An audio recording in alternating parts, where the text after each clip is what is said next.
Welcome back to If I Knew You Better. I'm Brendan Davis, your host, and my guest today is FEI Wu. FEI is the host of the popular podcast FEI's World. She also has a new documentary series coming out that features such people as Seth Godin. You can go to feisworld.com to find out more information about this, and of course I will link FEI's site and some other things in the show notes. Let me say first of all that if you have followed my other podcast, she has been on Big Fish in the Middle Kingdom twice. On that show, I would typically do a in-depth interview with someone where we went really deeply into their backstory, what the relationship is with China. In her case, she's from China, but moved to Boston. Well, she moved to the U.S. for high school for a year, and then she ended up in Boston, where she has been as an adult now for longer than she's lived in China before she actually made the move. But the second interview was more topical, and so if someone comes back on that show, we get into current events and talk about things that are more relevant in the day. And she also had me on her FEI's World podcast once, and in that interview, we touch on some things that are interestingly, ironically, coincidentally, maybe not, but that have been brought up in my personal life again, which I'll get to in just a few minutes. What I want to say, though, is that this is a fresh conversation. We don't really rehash much of anything that you heard before, so even if you did listen to every word of those three other shows, which is probably pretty doubtful, this is about, roughly 97% new material. That's not a scientific number. That's just a pretty good guess. Our main focus on this show is on her mom's very successful art career. She is an amazing artist, and in particular on this brand new gallery that's been built to house a private collector's pretty significant portion of her work as a permanent collection. They have just arrived in Qingdao as I'm releasing this tonight, actually, which is June 5th, China time, as I'm recording this and putting this show out later, for the grand opening of that gallery this week. So if you are in, or if you ever get to Qingdao, please check that out. I've seen a lot of her work online, and FEI's mom is pretty incredible. Now, I mentioned that coincidentally, there are a lot of things that are kind of coming back around here on the show that I did with FEI, where I was her guest. We got a lot into my backstory. Now, there's an aspect of FEI's backstory that we touch on just briefly in this interview here, namely that her father died of cancer when she was just a little girl, and then her mom did this heroic job of raising her, and while she was also working on her professional art career. So it's really great to see the success that both FEI and her mom have had at this stage in their respective lives.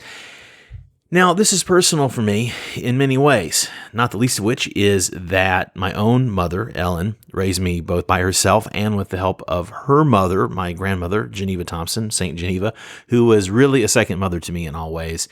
And not to put too fine a point on this right now, for reasons that will become clear in just a moment, but this was out of necessity in my case, frankly, due to an absent father.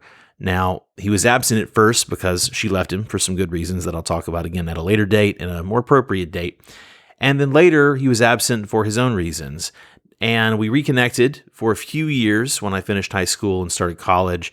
But then, for a lot of complicated reasons, I was forced to sever that relationship myself for, again, very complicated reasons. And we didn't speak for 15 years. And, in case you're judging based on limited information, I understand, but at an appropriate date, and I keep using the word appropriate for a very good reason, we'll come back to this. In time, though, we did reconnect, and we maintained this kind of steady detente for a lot of years until the last several years, and then he started having these really serious health scares. So, he started doing what many people do when they fear that they're end of the road. He wanted to make amends. And I saw the state he was in, and so I tried to make it easy for him to do that. And so when that first scare, which was legitimate, it wasn't like a cry for me to repair the relationship. I mean, there was really a bad chance that he wasn't going to make it. So we continued to try and heal this relationship. He had moved from his long time home in South Georgia, in Albany, Georgia, to Seattle, where his older half-brother Clem lived along with my cousins and their families. And after Clem died, though, he started to feel like, he didn't want to be a burden on the cousins, who really were the ones who were doing the great job of taking care of him locally. And he decided that he would move back to where he had graduated high school, where he really considered his other home, which was Aiken, South Carolina. And, he and I stayed in touch on Skype throughout all this process. I visited when I could in Seattle. And I was seeing that his mental and physical health was really getting a lot worse. But he was the happiest I'd seen him in a decade since he moved back to Aiken about a year and a half ago. And so when I was back in the U.S. earlier this year, again, if you've heard my other shows, I was working in California and based in and out of California and traveling around. I made a point, of course, to go home and see my folks. My mom's in Birmingham with her husband. And I flew into Atlanta and I took a bus and got to see a bit of the country that I vaguely remembered. And I went to visit him in South Carolina. And we had a really great visit. But it was, a little sad because at the end of it, we made sure to say our goodbyes. We both knew we'd never see each other again, most likely. So on my Monday here in China, just this Monday, 2 days ago, his old friend Ed from back in South Georgia reached out to me on Facebook, which is blocked here. But I got alerts, and it's really complicated because there was a big political event here in China you might have heard about that we don't talk about if you're in China. But the access to the outside world was even more blocked up. But I was getting alerts. I did get the push notifications. So I was able to get the gist from Ed that my dad was in the hospital and it wasn't looking very good. And fortunately, through the efforts of his old friends, these ladies, Jean and also Carol, and then his priest, Father Grant, and some people at his senior home where he lived, I got the story of what happened. So I'm just going to share a brief bit of this. Basically, over Memorial Day weekend, he fell on a Friday. And, most of these senior homes, they have alarms and buzzers on the walls and in the bathroom. And he also, like a lot of the people, had a emergency remote alert that he would wear on the necklace. But he wasn't wearing the thing. He wasn't wearing it. And he was in what they call independent living, which if you haven't dealt with a family member in sort of an older age home, it meant that they didn't check in every day. It meant that, some of these people actually had cars, and drove themselves around. So it was not a nursing home. It wasn't even assisted living. It was a step that was more independent than that. So unfortunately, this happened on Friday after people had gone home for Memorial Day weekend, and a lot of the neighbors were gone. So the sad story is that he was not found until Tuesday, and he was alive but in really horrible shape. You never know with old folks. They say, "Oh, I fell and broke my hip," and as an orthopedic surgeon, father of a friend of mine once said, most old people actually break their hip, then they fall. When your bones are brittle and osteoporosis and things set in. It does happen, of course, if you fall and you break things. But nonetheless, he fell, was very bruised up, and they finally found him Tuesday when he didn't show up for breakfast because everybody expected him at breakfast. And so he's really bruised up, and they were worried about thrombosis, got him in the hospital, worried he'd throw a blood clot. And as they continued to check him out, they found first that he had prostate cancer that was very advanced, and then they found out that he had terminal lung cancer, and they said that regardless of what had happened to him, even if that had not happened, he probably had 3 or 4 weeks to live. So, and he didn't smoke. He smoked as a young guy, but he hadn't smoked in decades. And so, but he used to say, how you get lung cancer. So he spent 4 horrible days, helpless in his room, which just kills me to think about that he couldn't get any help. And then he spent a week in the hospital receiving palliative care, which brings me back around to FEI. And so she and I had a follow-up call today. She saw my post that I managed to make on social media to announce this about him, because he died Monday night. I found out Monday afternoon, and then Monday night, which was Monday morning his time, is when he died. And so I talked to her today, remembering the story of her dad in brief from before, and I wanted to discuss her dad's end days. And so she told me that, seeing how he was suffering, because he died of pancreatic cancer, that made her really passionate about the subject of palliative care. And that's why I'm doing this giant, very, very sad intro, frankly, for what is a fun interview. This is a great fun interview with FEI. I should probably put a note in the show notes. If you only want to laugh and have fun, skip the first 10 minutes because we're almost done here. But on her Phase World podcast, she has had many excellent interviews and provides resources on this subject of palliative care. So, easing the suffering at the end of life and having the quality of life be the best it can be. So if you have aged relatives in your life, or maybe you're getting up there in years yourself, I've got a wide range of people who listen to these shows. And if you have not developed a plan for what you want to happen and you haven't put that in writing, You have to put it in writing, and depending on where you live in U.S. states, they have different rules state to state. And of course, around the world, who knows what all the rules are depending on where you live. But if you need to put this in writing and find out what you need to do, maybe it has to be a legal document, usually just a written document that's witnessed, that's in your hand is sufficient. But you want to make sure you do this. And if you go to phaseworld.com, you search the word palliative to find the shows I mentioned. She has this episode with BJ Miller. This one in particular is really, really good. BJ is the creator of a massively popular TED Talk on this subject, and his story is amazing. He's also been a former guest of a lot of other shows, including Tim Ferriss's show. So I think that one's a really great place to start. Look, I'll have more to say about my father at a later date and in a more appropriate context, but I just really want to stress this. First, I want to say it. So I hope that you get the help you need if you're ever in this difficult kind of a situation and you have to deal with this issue. For now, though, I hope you enjoy this very wide-ranging, and I promise you lots and lots of fun, great energy, and very thoughtful talk about many other things, including her amazingly resilient and dedicated mother with Fei Wu. Well, I am very happy to be here with Fei Wu. Fei, how are you doing? I'm doing well, Brendan. So glad to be here with you in Beijing. It's magical. I am thrilled to have you here in the headquarters of If I Knew You Better and the other shows. And I will have said this in the introduction that I haven't recorded yet, so we're going back in time or jumping ahead. But of course, we know each other now for a while, for a few years. And I've been on your show, you've been on my previous show, and twice actually. So we did the deep dive on the original Big Fish. So we have your whole kind of background and deep story there. But for the sake of this audience hearing this for the first time, so they don't have to stop and listen to another podcast, can you kind of give us just the short version of your backgrounds? Yeah, my background is I'm actually originally from here in Beijing. And I left the country when I was 17 with a number of other students to attend a private school in Maine called Freiburg Academy. And I was an exchange student at the time, all of us. I wasn't sure how long I would be staying, but I ended up going to college there and thought I would work a couple of years, maybe come back. But here I am spending nearly 20 years in the US, but recently building a more, much closer relationship with sort of the China headquarters for me, and then trying to see if there are any opportunities for me to kind of grow myself and my business.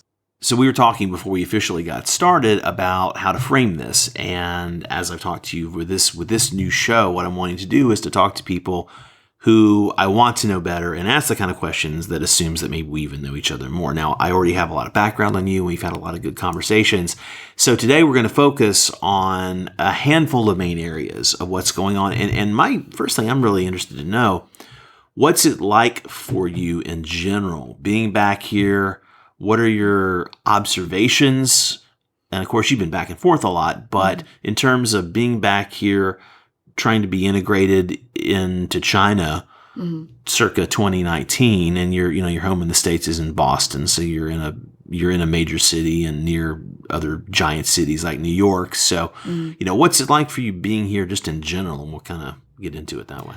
I think now in my mid-30s, my feelings of being in China really changed quite a bit.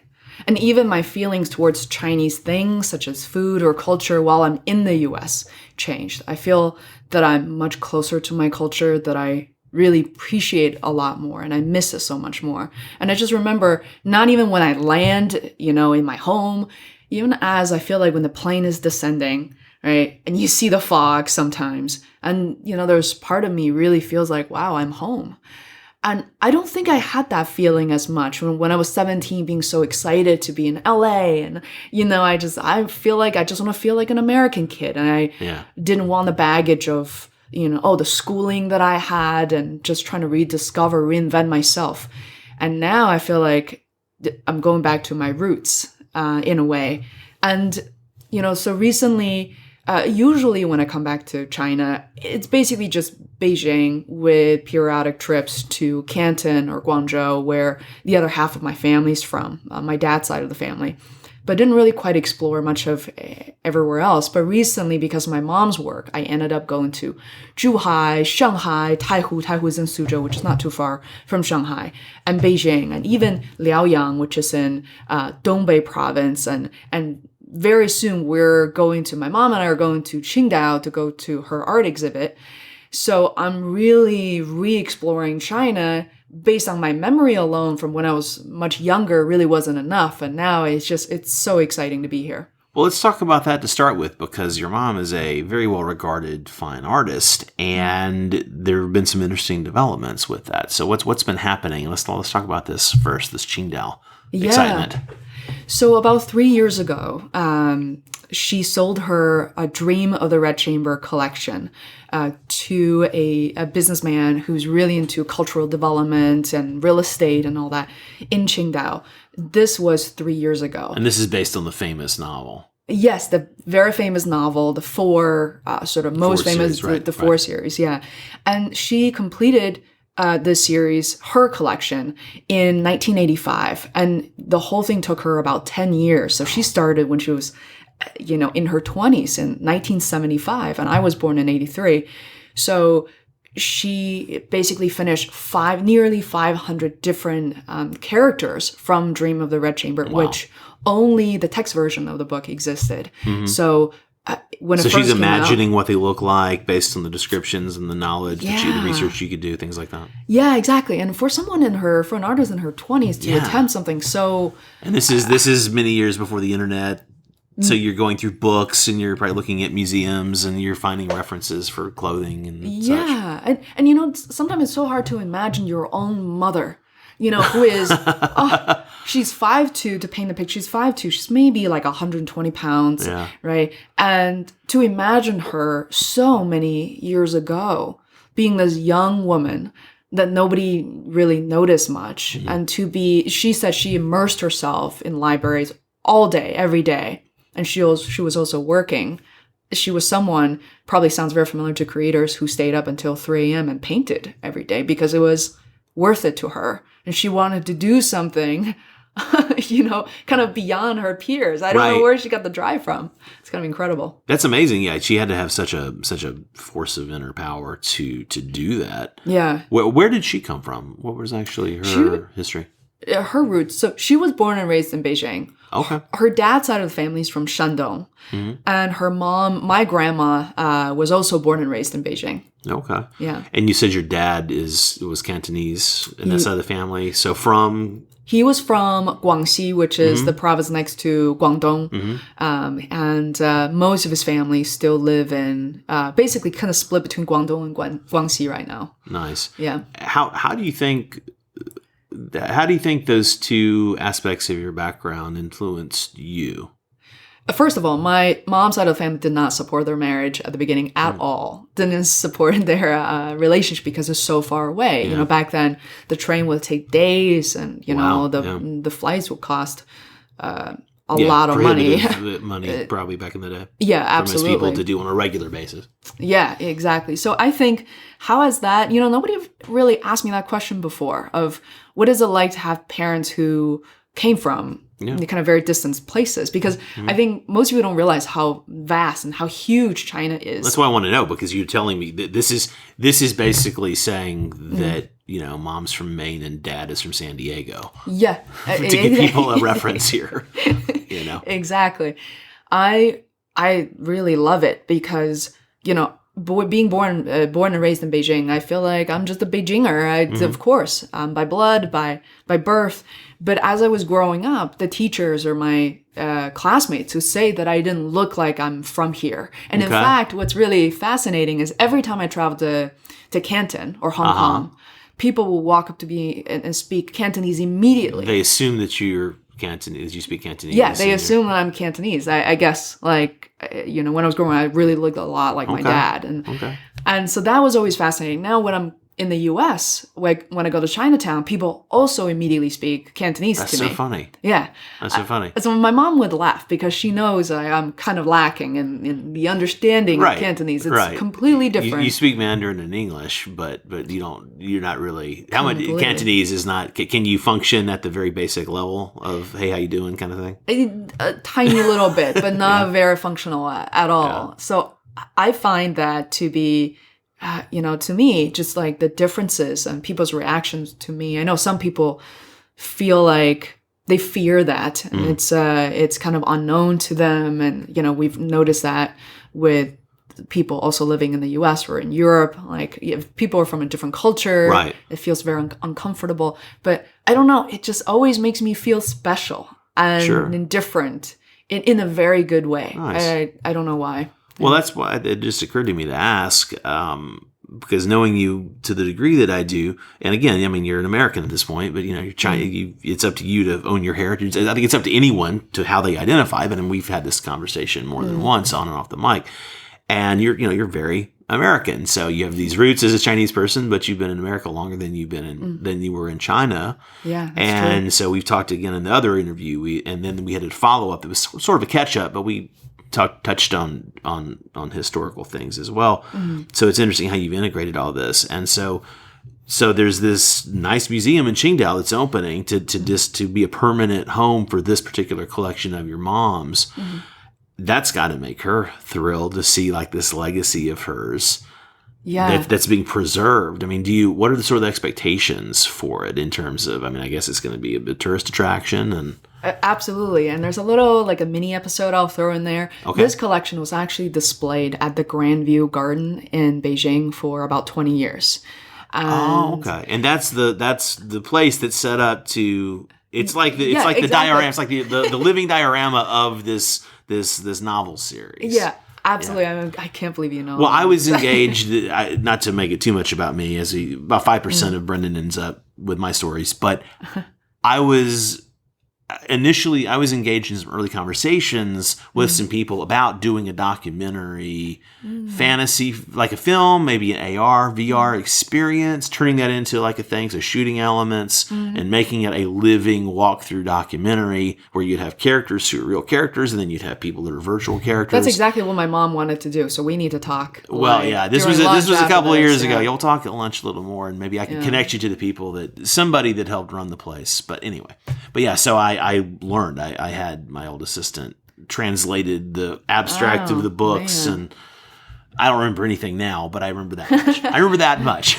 So that's the reference. So this collection was there at you said Grandview Gardens. Is that the name of it? Grandview Garden, Daguanyuan, in Beijing. And so now it's got this nice new home that's been purpose built for it in Qingdao, and you're heading there as.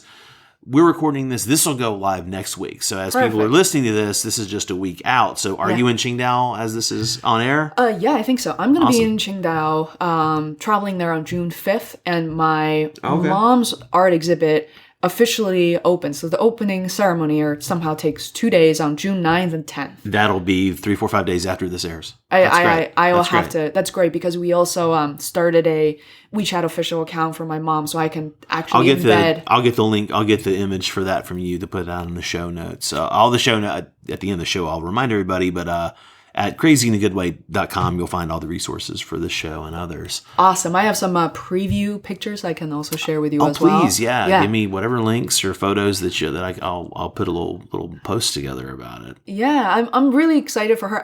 To be honest, I think I'm almost more excited than my mom is at this moment. It is just, when you love someone so much, it's just incredible to see them excited, and I can't describe. And that's why I feel like it's always more fun when we work on a project, either with our friends, with our loved ones. It's really an incredible experience. And my mom I think she's still slightly in denial because it's been so many years. Well, like you said, 20 years at Grandview Gardens is like, that was a home. Yeah, that was the home. And so now putting a thing in Qingdao. So without getting too much into, I won't ask you to be specific about the businessy stuff, but generally speaking, was this basically an avid collector that is based in that area and said, this should be the home for it? And is that why Qingdao? Because there's not really another connection to Qingdao, right? Yeah, so is that just where the There's Or, a city there in Qingdao. Qingdao is a city, and so many different Like layers, neighborhoods, tiers, and right. neighborhoods. It's called Chengyang, and they're very known for their kind of cultural events. And okay. they Oh, yeah, build, I've heard of that place. I haven't been there, but I've heard of it. Yeah, I was really surprised because I couldn't quite pinpoint on the map where it is exactly. 3 years ago, I went there with my mom, actually visited what they call the cultural park. So, Right. 文化园, or in this case called 国学园, which means the Chinese cultural place, a garden. And inside of that place, you'll be very surprised. People can live inside of it, and there are gardens and parks all over. And there's several kind of museums, and at least places set up that look like museums to me at the time. And so I remember touring the place, and they said, the Dream of the Red Chamber, your mom's collection is going to be living right here. I just thought, it's perfect because it's not kind of in the middle of nowhere. People are already living there. Right. It's a place of interest, and it's a destination. That's beautiful. Yeah. So it's to answer your question, the person is definitely a collector, but he's also he's very successful in real estate, and he really wants to focus on more cultural projects. As you know, the Chinese government is promoting these type of projects to re-engage not only people who are older, but now like a lot of young people, as we have seen in museums. They're in Beijing and Shanghai, they're traveling to these places, organized by almost like field trips. Right. Almost, the kids are there to kind of embrace the culture that happened long before that they were born, Well, that's something that I've always found interesting about China specifically, is that sense of the past. And of course, because the modernization and evolution has happened in such a compressed time frame in the last 40-ish years, people are connected to these, older epics. And again, this has been covered by us and many other people talking about China. I've certainly done a lot of talking about it on other shows, but as I've learned, from my Chinese friends and from being here and traveling around. But yeah, you see the history. There's a little old lady. We may see her when we go out to lunch, who kind of chills on one of the benches out here near the exit. And I've said before, I think I said this last week on the show, I would love to be able just to chat with her. But like, even if I was fluent as a foreigner, she's never going to have the conversation. Even if she liked me and was chit chatty, she'd never tell me the stories I want to know. But I mean, on her face, she's probably in her 70s, and the stuff she's lived through and seen, it's just amazing. Yeah. And so to have something to have this legacy, I like how there's a real premium placed on honoring your past and integrating that into as you look to the future. As you're saying this, I realize that our home in Beijing right now, we own the place. It's a condo we've been living in since 2006, and I was just looking because, as I mentioned before, my mom and I haven't really been living there. Yeah, she kind of travels a bit, so you visited her and you bounced around to different places wherever she's visiting. Yeah, she's been, where she's visited. And I noticed something just a couple of days ago, that the place definitely needs maintenance. And we don't have really the energy or really see the purpose in the past few years to say, let's fix this, let's change the refrigerator or whatever. And things starts to really break down and you really need some serious maintenance. And I look at these things and I think about what it's like to be Chinese. And it's, it can be very tough, right? Growing up from the educational system of learning calculus 3 when you're barely 11 years old and things like that. And, kids dragging things that it doesn't just look like a suitcase. It actually is a suitcase to school. With their books, right. To school. And we lived through that. And we also, in recent years, the things that you get from Taobao is of very high quality. Everything worked, the reviews and all that. But also for the longest time, there are things, for example, when we renovated the place in 2004 and 5, a lot of things didn't really work that well. Okay. It wasn't very standard. The bookshelf we bought broke down like funky. A month later. It was funky. That case by my door, if you hit it the wrong way, it'll just fall apart. It looks nice, but if you lean it the wrong way, and it's a goner. So the appliances at home, especially, not of very high quality. But in the U.S., I feel like people expect things to be perfect, and we sure do bitch about it if it's not. Exactly, and little kids are conditioned for things, for certain level of customer service, for things that last for a long time. Right. But meanwhile, I was born and raised in an age where this wasn't available to me. Right. So we have to navigate so many different things. And maybe what I'm trying to say is that we became more versatile and a little Right, more, little smarter that way. Sure. To work with things that didn't always work. I don't know. Things doesn't really trigger us as much. I'll use an example of this tiny little petite Chinese woman I met at my old company, Arnold, and we walked past each other a few times, walking very quickly. I didn't really say hi, and then we got to know each other. I thought she was Japanese, but she turned out to be Chinese. And, she talked about how difficult and challenging sometimes it was for her to get a work visa, applying, getting a number at the U.S. Embassy in Beijing, wait in line, the appointment was canceled. I mean, just by hearing that story, it was so headachy. Yeah. And she just had this smile on her face. She's like, Faye, that's what everybody goes through, and that's okay. I'm not bothered by it. Right. And I thought that is something for me to learn, because sometimes I get very frustrated. Sure. Expecting things to You're very American. Work. Yeah, unfortunately. So no, I am too. I have to remind myself constantly to not be an ugly American or an ugly anybody, because I love my country despite the things I don't like. But yeah, I still have a Chinese passport to. Oh, you do? Yeah, I do.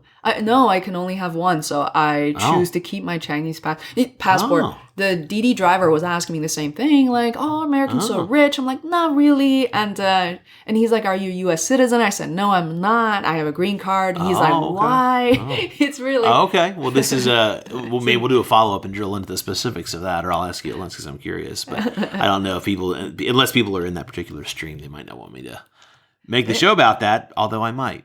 Watch out, people know. It's only by choice. I mean, you're not forced into, Well, that's pretty interesting. So you've been reflecting a lot about heritage, and you've had opportunity and occasion to look at your mom's legacy and thinking about all of this.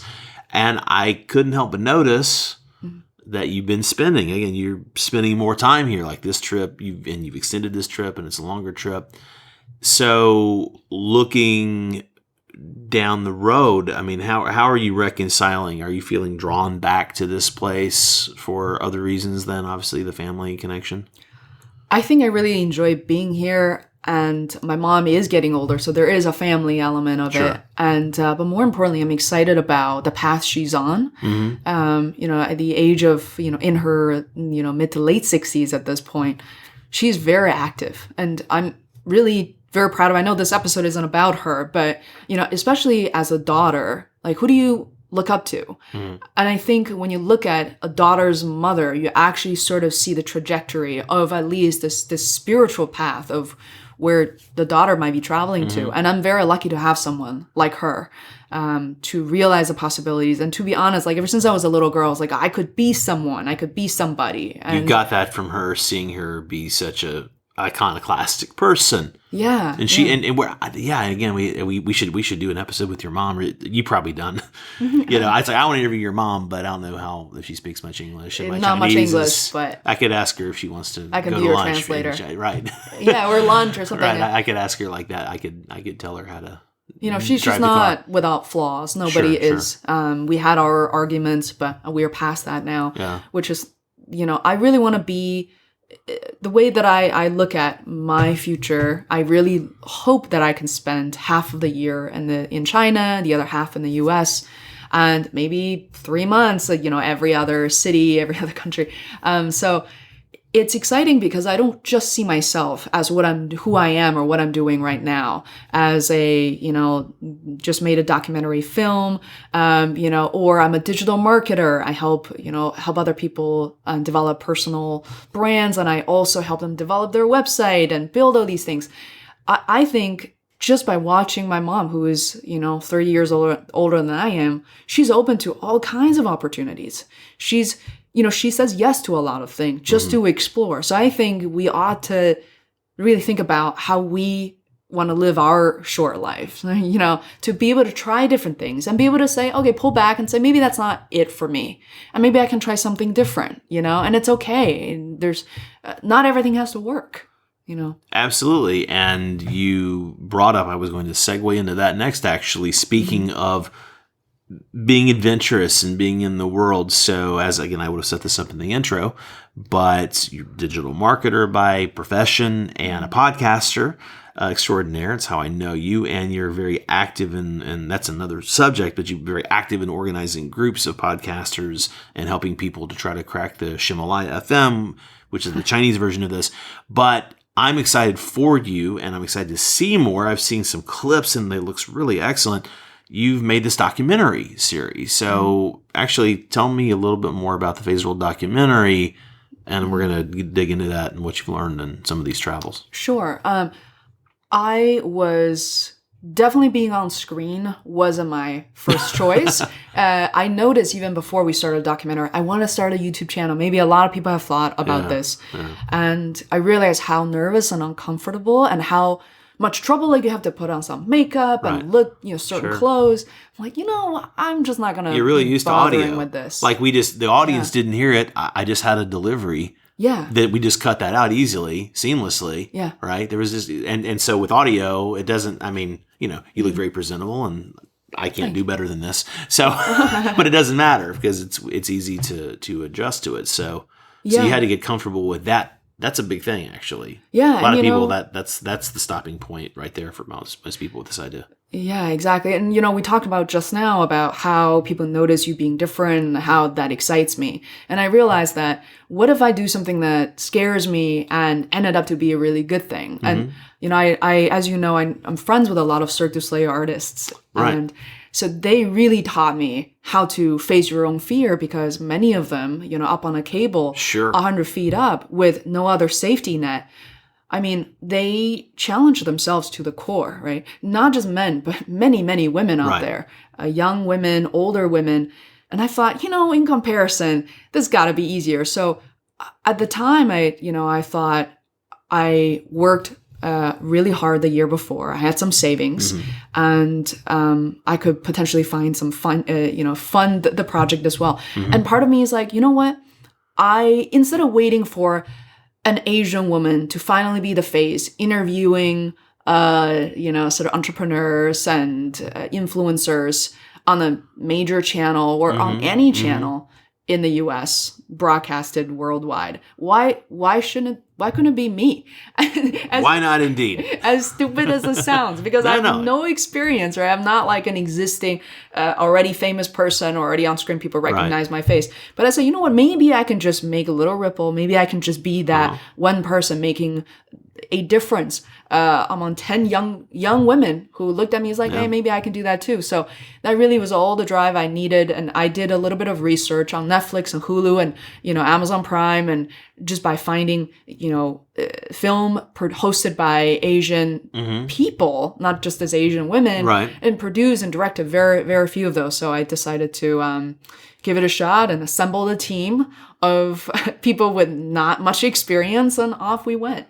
What was really what were you getting at? Like, what was your organizing principle? And for the sake of, again, assuming that everybody in the audience hasn't made documentary films like we have, because that's also part of what I've done professionally, typically you go into this with, okay, here's the general theme that I'm organizing this whole project under. Here's some specific things I want to unearth, and you come up with kind of some standard questions that you use as your refillable for all the different people, and then of course you ask specific things as you go of the certain people. That's kind of the format, and then you slice it all together and hopefully intercut it in a way that's really meaningful. And maybe you're doing an episode.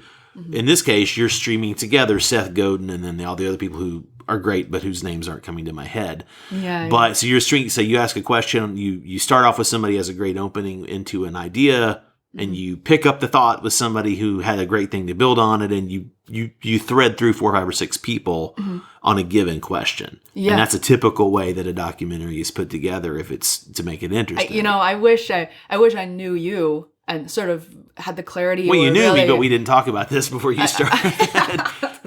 That's unfortunate. I feel like... But how did you do it? Yeah, what was your organizing framework going into this? Yeah, sure. I just want to preface by saying something. If people are listening and trying to work on a really hard project or an impossible project, I love what Mick Ebling from Not Impossible said. Commit first and figure it out. So I committed. Yeah. I really did not have the clarity that you had just described. Okay. And I knew I wanted to do this. I knew I needed some help from the people. And we sat down. To be honest, we had a lot of ideas. And that alone drove us a bit crazy, as you can imagine. Yeah. We could do it this way or that way. But then quickly, based on the budget we had, which wasn't very much at all because half of this was self-funded, more than half was self-funded by me. For example, we wanted a format where a camera follows me with like months of footage and watching all the little magical moments unveil. Like, no, we did not have the You can't afford to have a small team following you for months at a time, right? Exactly, even though a lot of the professional films were done that way. So in terms of the theme, Seth Godin, as you mentioned, has been, I feel like he's been rooting for me, even though he had never even met me for the past, It's kind of a distance mentor. You went through his, what was it, EMBA or what was Alton BA a few years ago. But I had been reading, I read all of these books since 2005. That's a lot of books. Yeah. I think he just wrote a new one while I was getting the door. This is marketing, exactly. He just put out another book. I already bought that one. I read that one. Oh, okay. And it's crazy. And it's true that some of that stuff is a little repetitive. I mean, if you're learning from one person. But I thought about the way that he was able to, quote unquote, mentor me through all these years. Sure. Sort of feels we had a very close relationship, along with all the other people, to name a few, Dory Clark, Basila Bukoko, Mick Ebling, and all, Athertons from Cirque du Soleil. And we sat down and said, what is the theme that kind of connects all of them? And I realized the theme, surprisingly, is actually a timeline of my own life since that day, since when I was 17, I arrived in the US. All right. And kind of all the struggles and all the little successes that I had along the way were because of a lot of what I learned from these people. And so that's a theme. And then we want people to kind of, the takeaway, right? Like then the second question is that we want people to take away from this. People's time is precious. So we want this series, only 5 episodes, and each episode is only about 11, 12 minutes. Okay. Literally cut down from a very long 1-hour episode. And we're trying to have a very short and crisp. So the theme really is for people to understand that they can do it too. They can do what I do. Okay. And they can do what these people are doing. And some are more relatable than the others. Sure. And, we want to prove that the drive to success or the drive to succeed is not really bound by your skin color, your race, your cultural background, and how much money you have, even the location or your style. And that's kind of a pretty tall order, but it's what we've validated and what we found. And from the people, and I've read the capsule bios on most of the people, I think, in your series, because you were doing updates on social media, and I've been following this since you were going along with it. And again, even if everybody in sectors, everybody is a household name in the sector they're in. They're all people who are well known and respected in the area that they live in. And Seth Godin's probably the one that crosses a lot of, he's a bit more publicly known, but everybody, what I got is that everyone has basically really done something super ambitious. They've achieved success in something that's really kind of out of the ordinary, or they've had extraordinary success in a field that people strive in. So what are a handful of things? And I'm not trying to put you on the spot to quote people. If that occurs to you, that's great. But what are some things that stick with you, maybe even emotionally, like in terms of what you've learned from this process? Like, what are your big takeaways that are maybe face specific and actually make it more interesting? But yeah, like you said, a lot of these people have achieved a lot of things in their segment, and yet you have never heard of them, except for many people haven't heard of them because it's so easy to follow the trend. It's so easy to look at these overnight success. To look at even like a WeChat official account of someone who started literally in 2017. And this woman has been blogging about fashion and makeup. Like every other woman has done this. And she's now a billionaire. Right? Well, there you go. So she's famous and successful in that area. In that area she's in, yeah. Yeah, but these people I have interviewed, the youngest person, as I'm trying to remember, is probably in her late 30s. So I'm not going after people in their teens and early 20s and look at these people, 15 years old and a millionaire. You're not looking at the tweener or 20-year-old lottery winner types. You're focusing on people who built it through like maybe it maybe success has come in a relatively short amount of time, but the preamble Yeah, to get there has got a history to it. Yeah, the things that and you kind of dig into that history.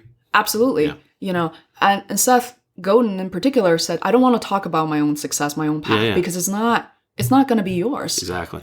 You know, you could be wildly more successful than I am, but I want to teach you the way how we think, so that's more universal and applicable. And what I also learned is there's a lot of counterintuitive wisdom, as in so much of what we learned in school or at home or whatever the mass media has conditioned us to believe in. That is, a lot of it is not true, you know, and these people are slightly older. And, you know, the Cirque du Soleil artists, Andy and Kevin and Garcia, they've been in the business the two brothers have been in business for 20 years now. Wow. Can you imagine someone in their early, possibly to mid 40s now, are literally hanging by a cable 100 feet up in the air? And, you know, it's not an overnight success. Success is measured by decades. And the core of all of this is we're not displaying how much money these people are making, or we're talking about the impact that they're making, the changes that they're making. And all of them are so happy in living their lives. And that's what I love witnessing, you know? And so, again, when people ask me who you know, don't know how this weird business works, oh, when can we see it? Like, we just finished shooting anything. Oh, great. When's it out? I just have no idea. So you're in I know you're in the process of making some deals or dealing with your release, and I'll continue to link that. And when it's actually released, we'll do like a little quick catch up and put the word out. I would love that. I can send and you have the clips. Feel free to share those however you want. Yeah, I'll do that.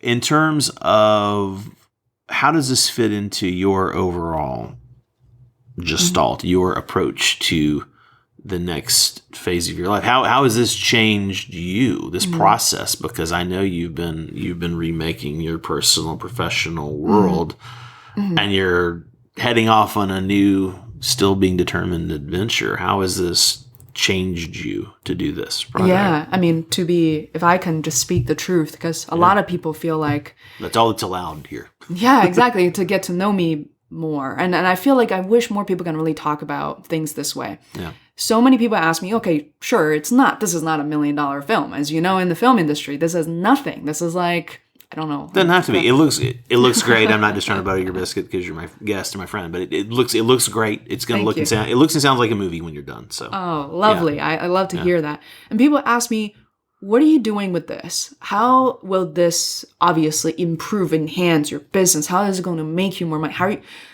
So these are the questions. To be honest, when we started, I didn't know. I didn't know for sure. Like, you know, but I will tell you this. While we're shooting the film, or we're still in production, I've gotten several phone calls from my clients who found out through social media that FEI's traveling for this. Yeah. And they asked me so many questions about, hey, I want to produce a documentary. I'm like, you sure about that? Is it just like a promo that you're thinking about? Oh, right. Okay. You know, things like that. But there's a lot of new opportunities. And what I'm trying to say is, like, even though I didn't know the type of impact I could predict, but at the same time, really opened up so many new doors, new relationships. And people think, oh, Face World LLC never had this kind of service before, but now this is something that they do. And maybe they will do that for us. And as crazy as it sounds, and maybe I should really refer many of these people to you instead, is so many people have contacted me. And when I say so many, it's like 12 people contact me. That's not insignificant.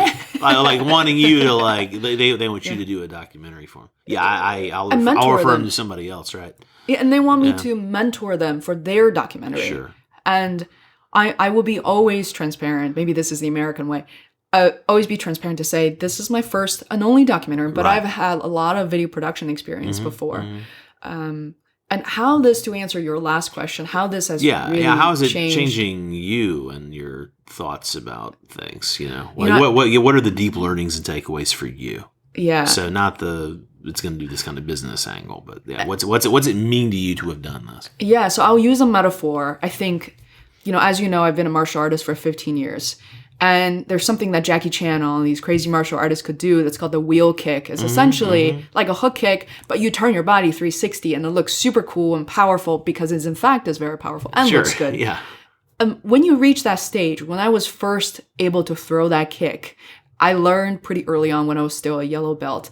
I just remember, a rush that travels through my body. Sure. Like I can do, now I can do this. I can do all the other thing. I can do a jumping wheel kick. You're like a triple black belt or something crazy, right? I'm a third degree, but there you go. 8 degrees altogether. And then I had, that was kind of a fearful thing. Like, what if I'm unable to do this? It's a signature move for Taekwondo. And then I experienced the same thing much, much later, I think in my late 20s, to very avid swimmer. But I couldn't do a flip turn. I had an accident when I was a child. I was like, the water went right through your nose and you came up crying. Yeah. I just couldn't do it. It was literally like hitting the wall. And I was able to do it one day because I hired a coach and he asked me to do it. And I couldn't not do it, Yeah. So when I made that move, it was like, wow, I'm now almost 30 years old. I could do this. And now with the film, I think when I did it, I was, 34, 35. I realized I broke through this. I cannot think of something that I'm unable to do right now. Like that you want to do. I want to do, anything that interests me, because this was the biggest risk and hurdle and the impossible that it's in the past now. And I'm really excited to be doing all of this again for other people, for myself. It's an incredible feeling. I'm going to ask you a series of questions that you can, sort of like Tim Ferriss has his rapid fire questions, just the short questions, but your answer could be whatever length it needs to be. What's something that you know in your gut is true, or you feel it to be true, but has not been publicly proven to be true to your knowledge?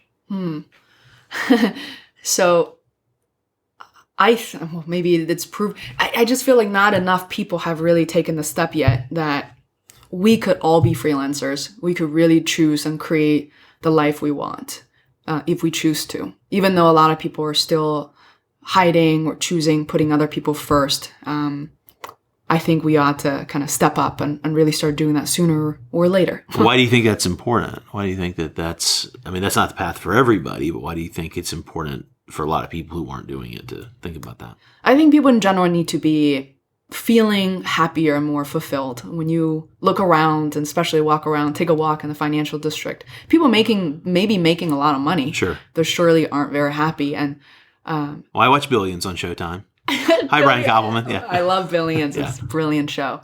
How do you approach dealing with challenges and adversity and such? I think it is challenging. How I deal with it is I've recently, as in a year ago. Wheel kick? You know what? Martial art was a huge thing. Being an international student, a lot of things wouldn't go your way, such as going to a career fair and being liked or being selected for the jobs you want, but then they find out that you don't have a green card or right. Things like that. It's very challenging. Being an international person, sometimes it's as equally as exciting. So martial art helps finding something that moves you and makes you feel happy. And for me, most recently, I started Zumba and Dance Jam, and really, it's just such an incredible thing. Like, I remember one day I walked into class feeling very frustrated about an issue, really. And I saw the smile on my instructor's face, and we danced and sweat everything off for an hour. I literally forgot what I was thinking about before class. That's probably the best advertisement right there for that kind of a thing, is that you go and you figure out your problems and then you get out and you still forgot them. Yeah. And then you go back to, I don't avoid problems. Sure. I go back and But you have a fresh perspective on how to deal with it. Exactly. Is there something that you've been given credit for that you don't think you've fully earned? That's a good question.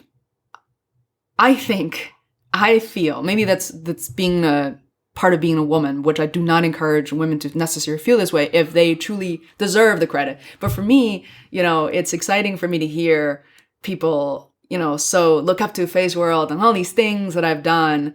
But I know I'm just on a path, and I am extremely relatable. What I've done is very achievable, literally. And, I want people to know that I'm at the same level and we can learn together. That reminds me, there was something, and I won't get into the specifics, but online recently, somebody who knew me back in the day was commenting, seeing some of the posts of my recent travels, which again looks fancy. Paris is always fancy. So even if we're on a tiny, super tight budget, I mean, you're in France, you're in Paris, it looks, it's great. But I had someone who's sort of bitter about, his lot in life, which is, they're all circumstances that we're all dealt. But there are also things in knowing the specifics of what he did or didn't do to be proactive. Mm-hmm. Bottom line is, it was someone who was venting their frustrations onto me a little bit. Mm-hmm. And, that made me angry until I kind of, I had to work through that for a moment. And then, of course, had my more enlightened perspective finally kicked in. Thanks to all this meditation and living in California for a long time. And when's the last time you were angry and why? Like actually angry, not, oh, that guy cut me off in traffic and that sucks, but then you forget about it. Yeah.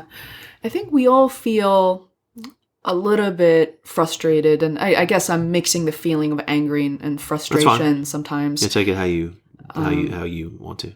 Yeah, I think it's natural for us to devote so much of our life and time and money into something and hoping that, not just hoping, and we were looking for a guarantee that it better work, I have to say that I've lately, as we talk about the documentary, so many months into post-production, and my team, who do not work for me full time because I can't afford them full time. Most all of us are freelancers, and that's all freelancers. Yeah. And I sometimes feel a little frustrated, a little angry of how much more quickly I really want to push the documentary out with a feasible plan, and everybody's still as excited as they were at the beginning. Sure. Whereas I am.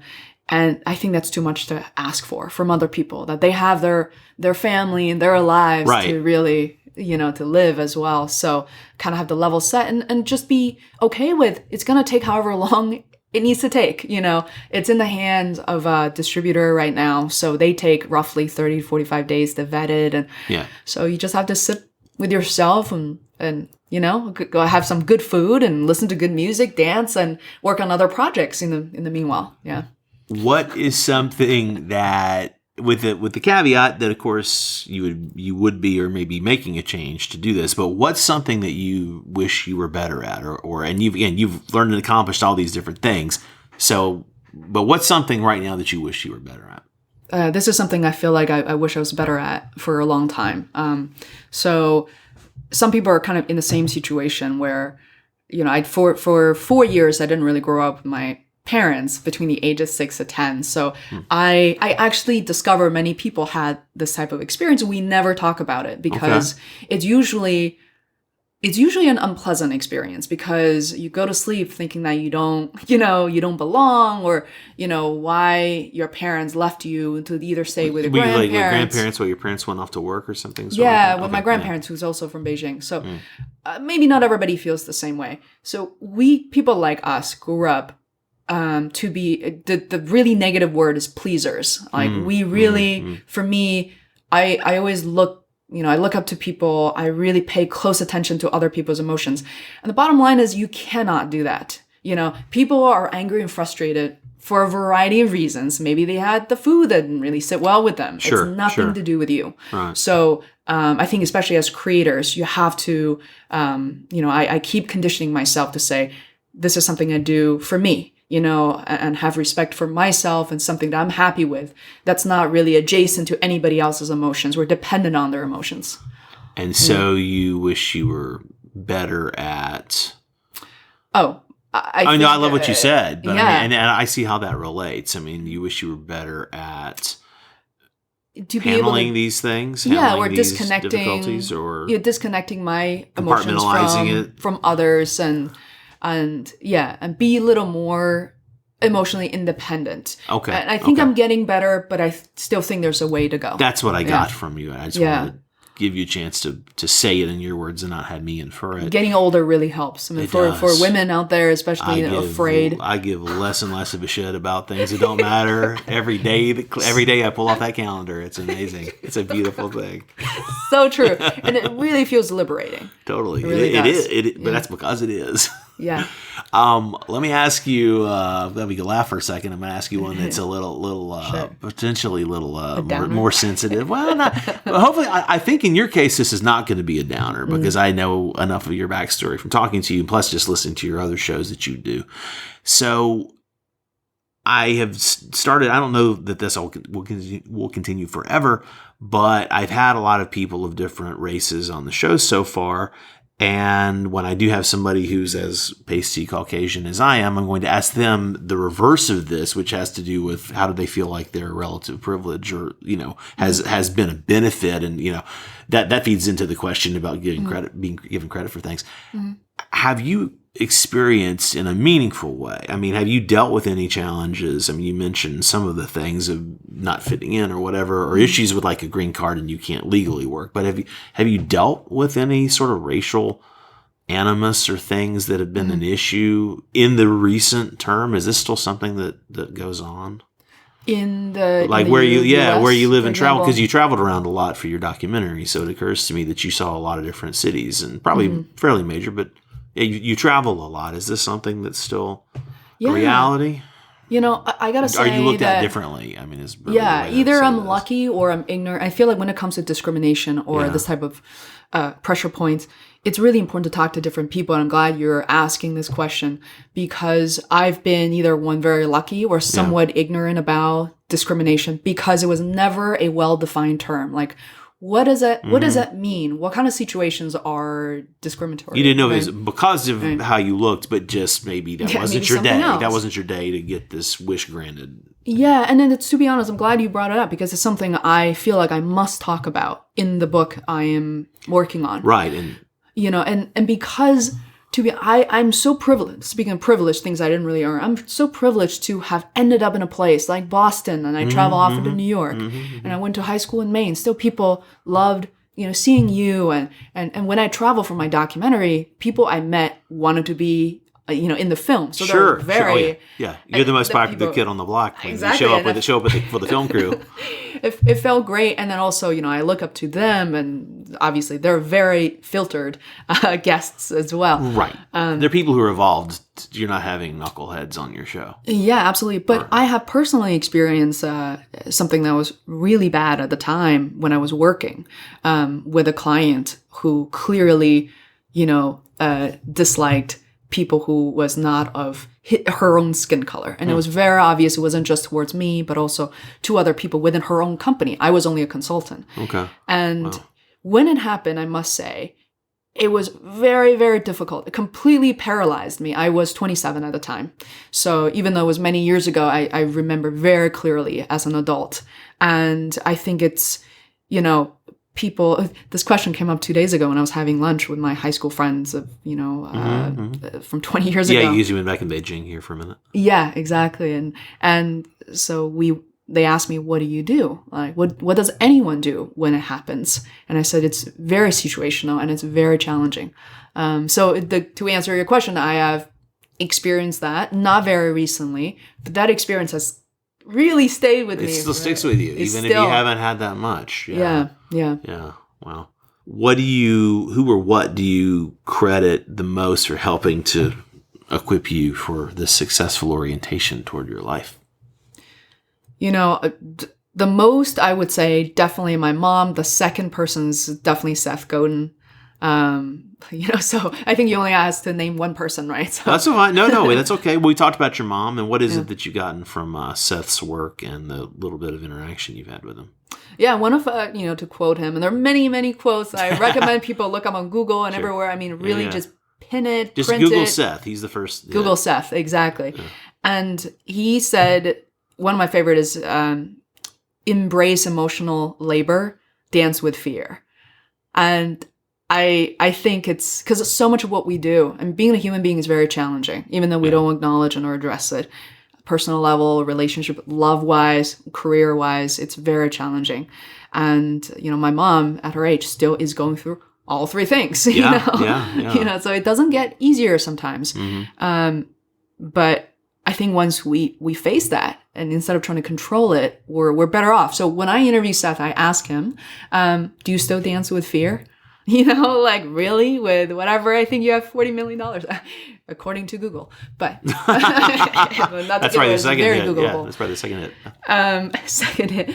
And he said, he paused for a second. He said, only on good days. When I'm hiding, that's, he's only on good days. So I realized then that's a different point of view, right? So. Yeah, and it's funny because the people, whether just for the most part, they're people I know from their work, and the handful that have run into who have achieved, it's sort of in that kind of world of achievement and helping others to do things like that, like Marianne Williamson or whatever, showing my roots and my age. Yeah, most of those folks admit to being they have as many challenges, and maybe even they don't say it like woe is me, but being publicly visible, perhaps even more, because they don't get to hide in public in the same way that an unfamous person like me gets to. It's incredible. I think it's awesome to be in our positions. People expect things from the familiar face who's known for having the answers or their shit together, and it's like maybe they're having the worst day of the year and they're in public, and speaking of this, you should write a book. You are writing a book. What are you doing? So I am still outlining the book. So it's you're that was a nice smooth segue, right? You like that? Switch on a dime. So I'm working a book. The title is TBD. That's a great title. I'm kidding. You should work on that title. Yeah, you never know. Maybe I should just steal and now I'll let you talk. Go ahead. Yeah, to maybe use that acronym for something else. Ooh, but that's not to be determined. Yeah, maybe it's My Life to be Determined by FEI. Yeah, maybe that is the title. Please continue. So you're writing a book for immigrants, students, and workers living in the U.S. I mean, I hopefully people from other parts of the world. This is like a future phase coming to the U.S. and trying to find their pot of gold? Yeah. I mean, in retrospect of my experience living in the U.S. and trying to be, I observe a lot of people, a lot of things that you probably notice in the years that you've known me. I feel like I'm feeling a lot more sometimes than most other people. I don't ignore a lot of things. So 20 years, I thought to myself, I lived through all those titles. I was an F1 student. I had a F1 student visa. I had an H-1B work visa for the longest time. And in 2015, I finally had my green card. And in the middle of all that, how do I get health insurance? Where do I go as a student? Sure. And my mom came over to the U.S. and was diagnosed with diabetes when she was there. And she almost passed out, and she almost had a kidney failure. Oh my gosh. What do you do? Like, we don't talk about these things. Like, we only talk to international students.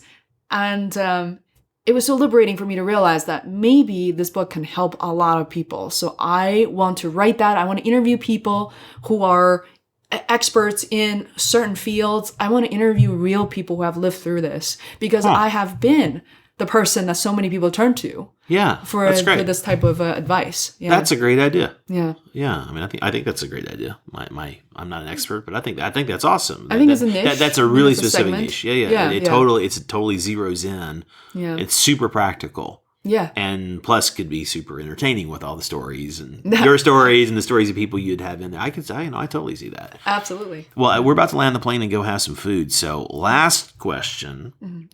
What's the best question that I didn't ask you? The best question about yourself. What should I have asked you, or what would I ask you if I was psychic and knew was in your head? Yeah. What should I have asked you about that I didn't ask you? You asked a lot of really good questions, and questions I've never even been asked before in this episode. I'm trying. Yeah. The best question. I even wrote those down myself in Boston on all these little stickers of questions I wish people would ask me to really get to know me and things like that. Yeah.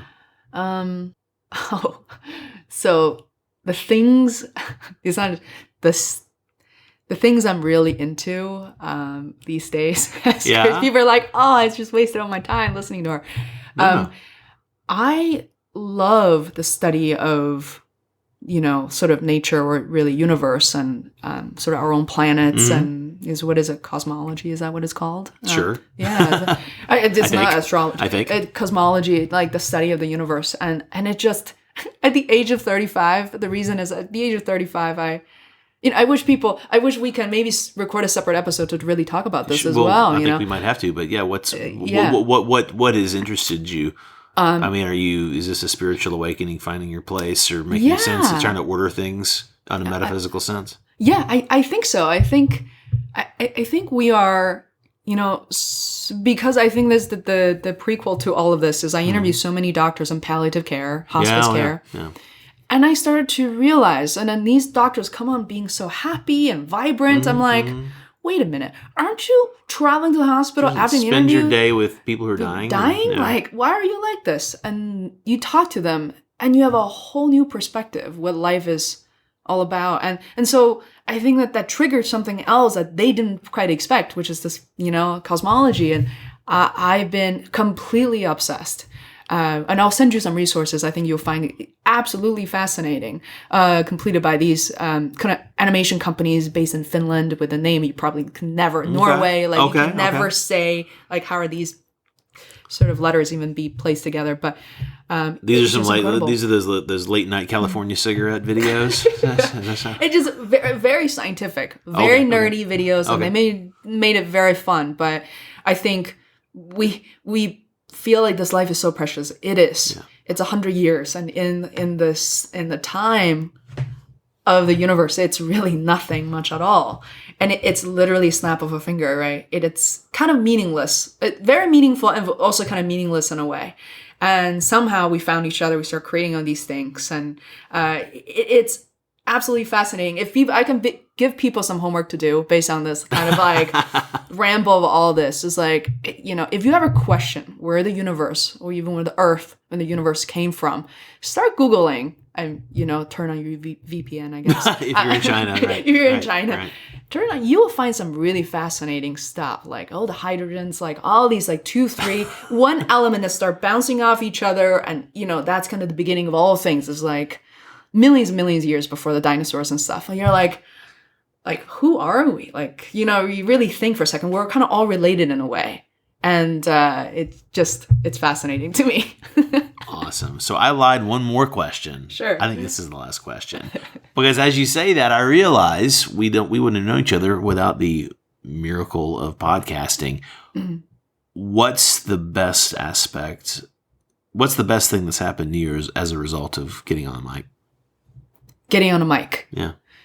I completely expanded my network of people. It's not just networking, right, but, finding people like yourself and so many other incredible people who open their doors for me to walk into their house, literally homes, and kind of almost in a way found homes and families all over the world, and being able to learn just extraordinary things. And I feel like, Brandon, you feel the same way, that how much smarter we've gotten just by having a conversation with people face to face and build my business. I mean, I did not expect any of this to happen. Yeah. And it is the best thing I've ever done. Yeah. Awesome. Well, let's go have some food, Faye. Yay! Thanks for coming and chatting. Perfect. Yay. All right, that's the show this week. I apologize again for being such a downer at the beginning, but I hope that you appreciated the context in which I shared all that personal information. Thank you again for listening. Don't forget to visit FazeWorld.com or crazyinagoodway.com for more links and information about this show, her show, my other shows, etc. Thanks again, and I will see you